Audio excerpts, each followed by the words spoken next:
welcome to Healthwatch. I'm your host, Carolyn Wilson from Light Health District.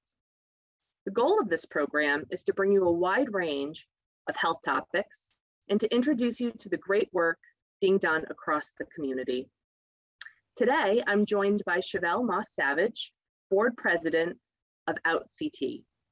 We will be talking about all the important work they're doing across the community. Chevelle, thanks so much for joining us today. I have been looking forward to this since I met you at the Health Summit that outCT hosted this spring. Thank you, Carolyn, for having me on. And I'm so excited to talk about all the great work that outCT is doing for our community. So thank you for allowing me to be a part of this. My name is Chevelle Moss-Savage. I have the pleasure of serving as the Interim Board President for outCT, as well as the Education Committee Chairperson. And I'm so excited to be here once again. Excellent, excellent. So Chevelle, tell us a little bit about yourself and how you became involved with outCT. Sure. So I am a Southeastern Connecticut transplant. I am originally from Virginia. You may hear it in my accent, especially when I say y'all. My spouse got a job at Connecticut College 5 years ago in 2017. She migrated then, and I migrated 4 years ago in 2018. And as a matter of fact, my 4-year anniversary was July 3rd of 28. So I've been here 4 years. And so when I got here, there is a Pride Festival that outCT hosts right at the beach, and I went to the Pride Festival, and I remember hearing this voice say, "Welcome to Pride," and it actually is one of the founding board members and former president of Lgbtqia was on the mic welcoming people to Pride, and I remember her having these knee-high rainbow socks. And where I'm from, honey, from the South, if you have the mic, listen, you must be important. So, but I say that because representation is so important. And I saw someone that looked like me right there, and I said, well, this must be my place, right? And so, since then, I volunteered for outCT a couple of times. During my second year of volunteering, I asked one of the board members if they had any openings for board service, because I had previous board service from experience from when I was in Virginia, and went to a couple of events, and then put in my application, and the rest is history. And I'm on my third year of service with outCT. That is awesome. I love to hear those organic stories about just, showing up somewhere and being like, I want to be part of this, and being so warmly welcomed. That's awesome. So actually, and I'll say that Kia is a member of our Light Health District family here. She's been with us for a while now, and I'm starting to get to know her. So that's awesome that she's part of your story there. So what is the mission and the vision of outCT? What's the organization doing here in Southeastern Connecticut? Sure. So Constance Christopher is actually our founding founder, as well as the founding board member of outCT. And the mission it's a 501(c), a nonprofit organization established in 2013 by a diverse group of gay, lesbian, bisexual, trans, queer, and questioning allies in Southeastern Connecticut, right? And the whole purpose was to see if we could, to plan a New London Pride and see if the actual area could sustain a New London Pride. Well, since then, as you can see, we've done that and many more, because we have a Pride Festival, we have exhibits, we have film series, educational forums, drag shows, and a youth program. And the mission is we're committed to creating a network of people, programs, and experiences that celebrate our growing understanding of sexual and gender identities within Southeastern Connecticut. And how we actually pull that through is our vision is celebrating a community that honors and recognizes that diverse spectrum of gender identities and sexual orientations. And like I said, we're coming up on 10 years of existence next year. So we are going to really be doing some great things next year just to celebrate our community, as well as welcome all those who want to be a part of our story. That's awesome. Thank you for sharing that with me and the audience. I've been watching all the great things the organization has been doing. I spend a lot of time on social media, so I get a lot of information from there. And it's been really great to see all the different events and everything. So it sounds to me like the mission and the vision are working out pretty well. So you said that the main focus for outCT is Southeastern Connecticut. Do you sort of serve the whole state, or other organizations jumping in to help with that? I think we it's a combination, right? So we definitely we have traveled to other areas. Like we'll go to, like, I know that there is a New Haven Pride. There's a Middletown Pride that just actually happened. This was their second year. There is a Madison Pride that happened. I think this is their second or third year. So there are other local areas within our little community that are popping up with Pride festivals, and we go and we support and we volunteer. But in regards to serving like Southeastern Connecticut, outside of outCT, I'm not aware of any other organizations as well. But I do know that there's the New Haven Pride Center and things of that nature that serves that component down there. So we have a lot of resources within the state, but I think specifically we're kind of like couched in here. I hear you, and it's great to know that there's resources, and sometimes they're geographic, but that there's places for people to go and be involved. That's excellent. So as I mentioned in the introduction, I was thrilled to be able to attend the Health Summit, the first annual Health Summit focusing on mental health that outCT hosted. Legislate was a sponsor of that event. I attended some great sessions. For you, as one of the planners, and I know that this was sort of your brainchild, and I'm sure it was collaborative, but this was something you were passionate about. To you, what were some of the highlights of the event? Oh my goodness, and I'm so glad that you enjoyed it. Definitely, it was the inaugural health and wellness symposium, and we're excited that we're going to be able to do it again next year, and are trying to figure out how we can do it bigger and even better. So the reason why it came about was that as I mentioned when I was chatting with folks, in my paid work, I am a therapist and an educator, right? And so during the pandemic, having to do something such as engage in therapy so personal, and you actually have to do it through a computer screen, was challenging for some people. And I noticed that for me, I was noticing some things about myself. I was having Zoom fatigue, and I'm like, what is going on? I've been doing therapy for years. Why am I so exhausted? And I was talking with some of my other colleagues who were just saying, like, actually having to engage in something so personal through a machine, and also actually policing your face. Like when I'm in front of someone, right, and I'm doing we're in a therapy process, I don't see what my face looks like. Right. So if I'm actually having a conversation with someone and they say something and it sparks something in me, I'm like, oh, wait a minute, I just made a face. Let me police it. Let me stop that. It's exhausting. So I was having some challenges, right, when it came down to that. I'm also a very social person, and so having to kind of like shelter in place, with your core pod, that was kind of hard. And so with that, I noticed that I pitched the idea to some of the board members. I was like, I think I want to have a wellness symposium specifically around supporting folks who identify as Lgbtqia as well as their allies, right? And that was in 2020. And then we started planning. We got a grant, and the rest is history. Some of the highlights was that we had over 100 plus attendees, and we were still navigating some of that pandemic, right? Well, we still are, but we were still masked and things of that nature. We had 11 workshops that we had for folks to attend. We had 2 keynotes.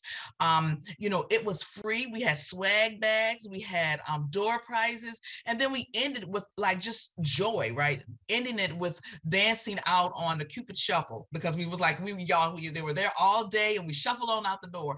But I just thought that also the vendors were there. We had a wellness room, and these people volunteered their time, right? I mean, just to show that how the community showed up, all of the people that came for that actual symposium, it was specific and intentional. I wanted everyone to be able to touch on the 6 facets, because it was a peace of mind health and wellness symposium, and we focused on 6 facets of wellness: mental, physical, social, spiritual, 888. Sexual, and that I said spiritual, physical. I always get caught up. Spiritual, physical, sexual, emotional, and mental. Yes, 6. Whew. But anyway, so everyone from every actual workshop specifically focused, and not everyone, we had a workshop to focus on one area of that. We had herbalists there, right, to talk about different ways in which people can show up and maybe manage their anxiety through herbs and flower essence. We had someone from Yukon Fertility talking about what that looks like for folks who want to engage on their fertility journey. We had folks telling, sharing their own story. We had a panel of diverse folks, right, when it came down to like, what is your lived experience? How do you navigate life? How do you navigate and work through all of those intersecting identities, as well as show up in your authentic selves? Or can you show up in your authentic selves? So, and of course we had food. So it was really great. And I really, really am so pleased and was just so full of joy that actually we were able to pull it off. And like you said, it was my brainchild, but definitely it was not all my doing. We had an awesome team. Alicia Ziegler, who actually is the director of student activities, and Three Rivers was our host, and it was fantastic. I could go on and on and on. I just loved it. Excellent. Yes. And one of the things that I attended at one of the sessions I went to was a celebration of all the great things that the youth program had done. So it was really nice to hear about the history and the development of that program. Tell us really quickly, what's the future looking like for the youth program? Sure. So we have a youth group, right? And anyone can join. You have to be 12 and over, 12 and plus. I think goes to 21. I think no, 18. Because some of our youth who were actually a part of the program are now facilitators because they've aged out of the program. So that's a good thing, right? A good way to give back. But they meet the third Sunday of the month, and we have some great facilitators and we have some great things happening. Just recently, there was a tournament at one of our board members has a gaming business in Crystal Mall. So the youth came and it was a tournament. They had a great time. They are actually working with Pfizer and EB. There are a lot of great things that the youth are doing and engaging, and they actually went to the unveiling of the mural project in New London. They were there. So it's a space for you to come and feel affirmed and supported, right? And that was one of the major components in creating the youth program as well. And you mentioned, so Lindsay Gillette actually is the person who was one of the people who led the program for 4 years before she, retired from her board service, but did a great job. And as you can see, really talked about like how she came in and grew it, because it was already there, but she kind of grew it and expanded. And that was definitely some great history. You're right. Great. Yeah. And I had the pleasure of going to one of the sessions and doing a nice collage activity with the youth as part of my prevention work with GASP. So love to see that going on and can't wait to see what's up next for that program. As we're talking about youth, I know that many of us in public health are distinctly interested in some of the issues that are facing LGBTQ youth. Yes. What are some of the ways that the community can help support these great kids? Sure. So definitely there are so many things going on with some of the laws that are happening. And as a matter of fact, one of the keynotes, I don't know if you were there when we had our morning keynote, Robin McHalen talked about some of the laws specifically that are being that are attacking our youth, as well as our other, trans and non-binary folks who are just trying to navigate living, right? At one point in time, I think there was a law that you can't say the word gay, because if you do, there is some type of repercussion. And just imagine what that looks like if you are navigating all the things, you don't know what's going on with you, but you know that something is different about you than other folks. And then an adult who's supposed to be there to support you, right? And provide protection is telling you that you can't be who you are. So that is a lot to have to navigate, right? A lot of what that looks like, which is why I created my practice, understanding that all of the intersections that we are, because we're not monolithic beings, right? We're multidimensional beings, right? We have so many intersecting identities that show up in our lives and shape our lived experience, shape our cultural experience, shape how we even live and navigate. And me as an adult, it's a lot for me sometimes to see the laws and all of the things that are coming up in our country that is affecting us, our own personhood. But imagine if you're a youth trying to figure it out, and then you can't even be who you are at home, or maybe you can't be who you are in your faith system, or maybe your school is saying you can't be who you are. So to be honest with you, Carolyn, I would just say, if there is a youth that's coming to you who identify as one of the LGBTQIA community members, just be affirming and supportive. You would be surprised at how far that can go. you know, and like when I tell folks when, you know, I'm training, I say, I'm not going to be able to change your belief system in this hour training or this 2-hour training. What I am going to do is give you some tools and resources that you can put in your toolkit. So when you have come across a situation that maybe you're unclear of how to navigate, you now know what to do. Absolutely. That's perfect. That's great advice, Chevelle. Thank you so much for that. And it's time for a quick break. We'll be back right here on Health Watch with more with outCT. Do you want to meet a family with a transgender kid? Here we are. Max loves to do backflips. Max loves to play his ukulele. Max loves to just be a kid and just be himself. When I found out I was pregnant, all I really wanted was a happy, healthy, whole child. And that's what I got. I think it's really important for people to know that trans kids don't have a political agenda. They are just kids. Like any parent, we love our kids unconditionally, and we will never stop fighting for them. Stand with us. Protect our families. One of the deadliest mass shootings in U.S. history at Post nightclub in Orlando. Walking into the building for the first time after the shooting, it was crippling, but it had to be preserved. If you're an ally of this community, speak out. There are more of us together than apart. It is the power of love in its rawest form.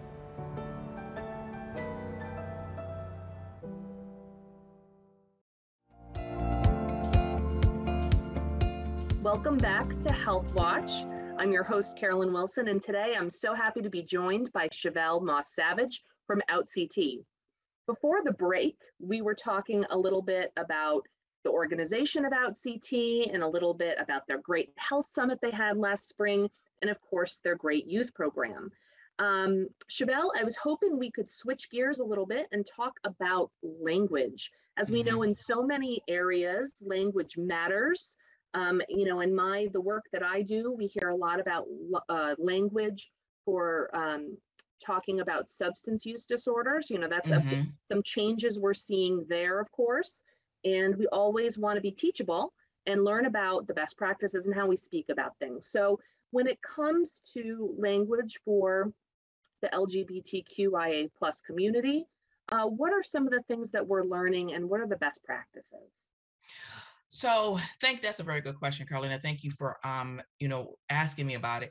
So language is important. I always say that because language shapes who we are as people. It helps us navigate the world, right? And so when we're using language that is not helpful, is not supportive, not affirming, that can really trigger and traumatize someone who identifies within the LGBTQIA community. Now, I will tell you that language use, first of all, the terminology is like, that's why I say LGBTQIA+, because there is a continuum of identities and orientations and how people show up, right? And that plus sign means that it goes on and on and on and on and on. I will tell you, part of what I do is that I also do diversity, equity, and inclusion consultations specifically around LGBTQIA identities and also intersectionality. And I feel that I'm pretty versed when it comes to knowing all of the updated language and all of that. However, things that I used maybe even 2 years ago is now considered to be pejorative. So we always kind of have to keep in mind that something that we use maybe 3 or 4 years ago is not maybe acceptable right now. I'll give an example. Like my spouse is a little bit older than me. There's a 12-year age difference, right? And so I don't have a problem with using the word queer or even identifying as queer. However, my spouse has a major issue with that because at that point in time in her life, queer was extremely, extremely damaging. And you could actually get hurt, beat, or sometimes even lose your life based on if someone identified you as queer in that era, right? So we have these great young people who've come in and reclaim that word and kind of use it as an overarching umbrella. So that is an example of like how a word has been negative, right? And then also can be positive, but it all depends on who you're talking to and who you're having a conversation with. So if I am using a certain terminology with someone that I am acutely aware of how they identify, I can say that they are trans or non-binary, right? But if I don't know, it's best to ask. And I think sometimes people get caught up in being afraid to ask, you know, and they say, well, you know, won't that be offended? No, Actually, they won't. Or something as simple as having your pronouns in your signature, or when you're on a Zoom call, having your name and your pronouns beside that. That lets a non-binary, right, person or a trans person know that, hey, this person is safe enough that I can, reveal some of who I am, right? So that's something small like that. Also, using the person's chosen name. Right. That is one of the most affirming things that you can do. If the person wants to go by Crystal, look, call the human Crystal. And, when I chat with folks, I say, why is it not a big deal that if someone's name is Thomas and we say Tom, and that's not a big deal, that's not looked at in a negative way. But if we say, well, the person's name is Chris, that's what they were assigned at birth, but their chosen name is Crystal, we have an issue with that. Right. And I invite people to kind of do some internal work as to why that's a problem. Right. It's very, and it's important to, admit that sometimes we're wrong about things, then we make mistakes. So if we need to be corrected, it's important to be graceful about that and to say, oh, I'm very sorry, I'll do better next time. And like you said, I think, I know professionally, I'm seeing more and more people put their pronouns in their signatures. I don't have it here on my name on the screen, but that's another way that you have it in your email though, because I noticed it. I do have it in my email. So again, I there's always room for improvement. And again, being teachable and being open to the progression of what we're learning about things and what feels comfortable for people is important. So thank you so much for covering that. No problem. Let's talk about things that nonprofits talk about, fundraising. Give us some highlights about some of the upcoming events and some of the things that you're excited about that help outCT keep going. Absolutely. So we are always happy to share out. And if anyone wants to donate, there is a button on our website. Feel free. So our major fundraiser is our Born This Way fashion show. And this year it is going to be co-chaired by Keir Baird as well as Xavier Day. And the actual, I can't remember the theme of it, but if you go on our website, it has the actual theme there. But the actual date of the fashion show is November 13th. Is going to be at Ocean Beach at the Port and Starboard location, and it's from 5 to 9 p.m. And I believe the theme is fairy tale. I think that was it. Yes. So there are people that walk in the fashion show. There are people who there's a dinner that is included in the ticket price. And so that's where we get the majority of our money from, right? There was also a great event that just happened. One of our board members, our former co-pride chair from last year, Cecil Carter, created a Oscar party event, and literally was our second year doing it because he did it right before COVID, and it was a success. Everyone loved it, and we actually, and it was something that he had been doing with some friends of his, and he pitched it to outCT, and it was great. People loved it. There was a red carpet. There were pictures. You actually view the Oscars there, and it was held at Mystic Cinemas, and they're gracious enough to let us host there. And so that's happening. And then of course we have our it's not the New London Pride is not so much a fundraiser, but a community event. So that's coming up as well. And that is August 27th is the actual Pride Festival. We're going to have things throughout the entire week, and we are excited about that. Excellent. Well, mark your calendars, viewers. Sounds like there's a lot of great things going on. And we're excited about all of it. Let's talk about advocacy. Now, advocacy is an interesting thing. So people are like, what's advocacy? Is it like lobbying? How is it different? Advocacy is public support for or recommendation of a particular cause or policy. Are there any advocacy issues or work that's going on right now for outCT, or do you guys focus on other things? How does that factor into what you guys do? I think we try to keep our ear to the ground when it comes to specific things that are focusing on people within our community, right? Whatever that looks like. And so we have been doing a lot of advocacy-driven things through the researchers of the Education Committee, which I'm the chairperson of. We just recently had our third Everyone Deserves Pride Vigil, which was June 28th. And that's intentional because that is the actual day of the Stonewall riots. This is the 53rd year of the Stonewall riots, and then 52 years after that, we started, 53 years of the Stonewall Riot, and then 52 years of Pride Month. And the reason why I specifically have us celebrating Everyone Deserves Pride Vigil is because we pay homage to the people whose shoulders we stand on. We would not have a Pride Month if it wasn't for two trans Black and brown folks that stood up for their rights and say, listen, I need to be treated with dignity and humanity, and enough is enough. So that's why I say, you know, people don't realize that Pride started as a riot. It started as a protest. And so we make sure that we educate folks to understand the history of why we're celebrating all of our wonderful intersecting identities, but also recognize that we pay homage to the people who actually kind of created a space for us to be able to celebrate who we are, right? Within that same vigil, we also, you know, and this part is always hard for me. We also highlight some of the lives that have been taken from us so quickly because they simply identify as trans or non-binary or queer. And so we always read the names and do a flower altar of the people who have died since June 2021 to June of 2022. And this year, unfortunately, there were 38 souls that we had to honor.